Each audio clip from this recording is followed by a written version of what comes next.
બામણાસા ખેડ ગામે ખેડૂતોએ પાડો વધુ તૂટતો અટકાવવા માટે આડી બોરીઓ મૂકી દીધી છે।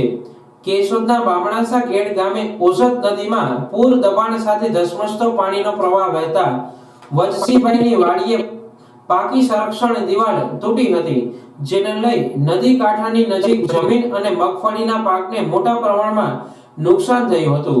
પરંતુ જે જમીન નદીથી થોડે દૂર આવેલી છે કે જ્યાં આ પાણીના પૂર ફરી વળે છે કે જેમને વધતા ઓછા પ્રમાણમાં નુકસાની થવા પામી હતી, તેવા ખેડૂતોએ ગમે ત્યારે ફરી પૂર આવવાની સંભાવના વચ્ચે પોતાની મગફળીના પાકને નુકસાન ન થાય તે માટે આગળ તૂટતા જતા પાડાને અટકાવવા પ્લાસ્ટિકની બોરીઓમાં માટી ભરેલ તૂટેલા પાડા ઉપર ખડકી દઈ પાણી રોકવા પ્રયત્ન શરૂ કર્યા છે।